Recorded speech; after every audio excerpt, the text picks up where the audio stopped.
Horse racing has always been known as one of the more prestigious sports, but its history is filled with scandals and misconduct. People have tried to manipulate races for betting purposes, horses have been swapped to increase their odds of winning, and racehorses have even been abducted. Performance-enhancing drugs and the mistreatment of horses have also placed a black eye on the sport over the years. So, here is a list of 10 outrageous horse racing scandals. Number 10. Faking a horse's death. Dr. Mark Gerard was a veterinarian to famous horses such as Secretariat, but he actually purchased 2 of his own horses in 1977. Cinzano was the first horse who won 7 of its 8 races, and it was named Uruguay's best 3-year-old colt in 1976. The second horse, Lebon, only won 1 race in 2 years. Cinzano cost Gerard $81,000, while Lebon was bought for only $1,600. Right after the 2 horses arrived at Gerard's farm, Cinzano fractured his skull and leg after striking his head on the ceiling. Cinzano's accidental death was recorded. Gerard continued to race Lebon, and it surprisingly won at Belmont Park in September of 1977. A journalist notified the New York Jockey Club after claiming the winning horse was actually Cinzano. The 2 horses had similar white stars on their foreheads, but one sat slightly lower than the other. It was determined that the identity of the horse was swapped, and Gerard and the horse's trainer were immediately suspended. Gerard also spent a year in jail, was fined $1,000, and was banned from all racetracks for life. Number 9. The Gay Future Scandal.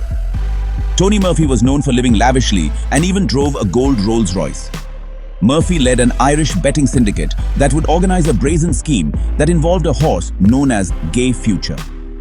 They entered the horse into a race and then placed strategic bets across several places in the United Kingdom.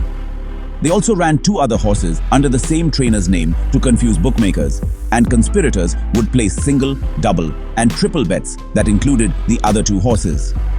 The 2 horses were pulled by plan before the race, and all bets turned into single bets on Gay Future. On the day of the race, the conspirators swapped the real Gay Future for a more impressive horse, Arctic Chevalier. After the 2 horses were pulled, this horse and 1 other were the only ones still in the race. To deter bettors from placing wagers on Gay Future, they soaked its legs with soap to make it appear sweaty and unhealthy. Gay Future would win the race by a landslide. But journalists and bookmakers started investigating the situation after learning the other 2 horses didn't even travel to the racecourse. Murphy and his group were caught, and the payouts were halted. He was convicted of attempted fraud but never served time for his actions. After the conclusion of the 2002 Breeders' Cup, Derek Davis had winning Pick 6 tickets, where bettors try to, select the winners in 6 consecutive races. Davis won more than $3 million with his lucky picks, but strangely, he was the only person to have winning Pick 6 tickets. The tickets were actually purchased using a newly opened telephone account with Catskill off-track betting, and this, unusual betting pattern triggered an investigation by several organizations. The investigation revealed that one of Davis's fraternity brothers, Chris Hahn, was a senior computer programmer for Autotote, which handled the telephone betting service. Hahn actually had the ability to make changes in the system after several races were run, allowing him to select the winners for Davis's tickets. It was also discovered that Hahn had rigged other bets with another fraternity brother, and in the end, all 3 of the men received sentences for what they did. After 30 horses died at Santa Anita racetrack in just 6 months, there was a huge public outcry, with people demanding answers. 23 of those deaths happened between December of 2018 and March of 2019. The racetrack, of course, received a lot of attention as the condition of the track and the treatment of the horses were investigated. The racetrack, though, resisted calls to suspend or move races and denied any wrongdoing. Eventually, managers of the track decided to temporarily shut down the track. Many people believe that heavy rainfall messed up the layers of dirt, leading to a risk of fractures for the horses. But scientists ran a lot of tests that actually disproved that theory, and the tests failed to show anything unusual. After the results were revealed, Santa Anita reopened its doors. The California Horse Racing Board did discover some issues, including trainers feeling pressure to have horses run, but there were no procedures or illegal drugs that could be found that led to the deaths of the horses. By the way, if there's any topic in this video that catches your eye, just comment down below and let me know if you want me to make a separate video on it. I'd love to hear your thoughts. Maximum Security was disqualified as the winner of the 2019 Kentucky Derby after interference, but the horse still went on to win 4 out of 5 high-profile races. The trainer of Maximum Security, Jason Service, and more than 24 other trainers and veterinarians were actually charged in a widespread international scheme to drug horses to make them faster. Charges were brought against 27 individuals for drug adulteration and misbranding conspiracy. The investigation showed that horses were given performance-enhancing drugs that, led to cardiac issues, overexertion that caused fractures, an increased risk of injury, and even death. Jorge Navarro was another trainer who got charged. One of his horses, XY Jet, won more than $3 million in races, but sadly, the horse later died of an apparent heart attack. The 1968 Kentucky Derby was nothing short of phenomenal.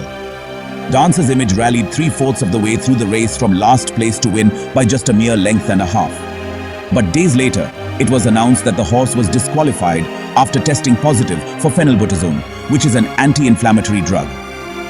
The horse's owner, Peter Fuller, actually sued over the decision, but the case dragged on for nearly 5 years. Fuller believed that someone who disliked him might have sabotaged his victory. He was a white man who was an avid supporter of civil rights. In fact, he had even donated $60,000 to Coretta Scott King after the assassination of Martin Luther King Jr.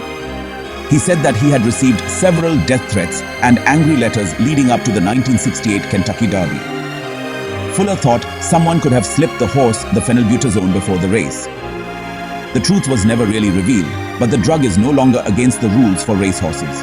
Fine Cotton was a racing horse with little success, but the owner, John Gillespie, had planned to swap the horse with another one of his racehorses. Dashing Solitaire was a better racer and resembled Fine Cotton, so Gillespie decided to swap the horses before the race. The plan was derailed when Dashing Solitaire was injured and unable to race.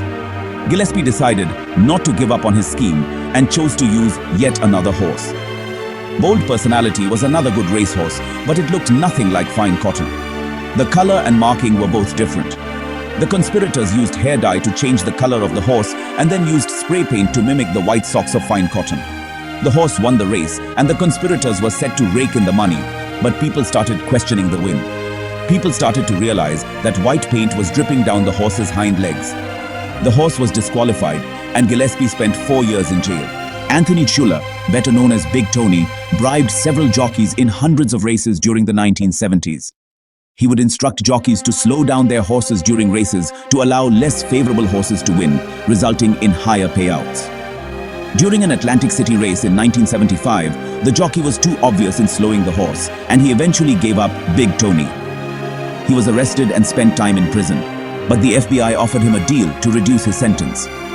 He testified against jockeys and trainers, several of whom had fixed races for him, and he was then granted entry into the Witness Protection Program. Shergar was a racehorse gaining fame after winning the Epsom Derby by the largest margin ever, and it went on to win several other races before his retirement in 1981. The horse went to work as a stud in Ireland, but Shergar was abducted by masked gunmen in 1983. They forced someone to load the horse, and they drove away long before police were contacted about the abduction. It was believed that the horse was stolen by the IRA. The group was apparently low on money and they were resorting to kidnapping to gain funds. A ransom of $3 million was demanded, but the owners decided not to pay, hoping it wouldn't lead to future abductions. Nobody ever claimed responsibility for the abduction, and the horse has never been found. One of the biggest scandals in horse racing history came after the 2021 Kentucky Derby. Medina Spirit won the Kentucky Derby that year, but the horse failed a drug test after the race. Medina Spirit tested for high levels of betamethasone, an anti-inflammatory, violating the Kentucky protocols. The horse was stripped of its win, and the trainer, Bob Baffert, was fined and suspended. Baffert initially received a 90-day suspension from the sport and was ordered to pay a $7,500 fine. His ban was later extended due to concerns regarding the safety of racing. His horses had failed 30 drug tests over a 40-year span, with Medina Spirit being the 5th within a year. Medina Spirit died suddenly 7 months after the 2021 Kentucky Derby. Wow, you guys have made it till the end of the video. And remember, according to YouTube, the best way to help the channel in the algorithm is to watch another one of my videos right after this one. So go ahead and check it out. Thanks for sticking around. See you soon. Until then, peace.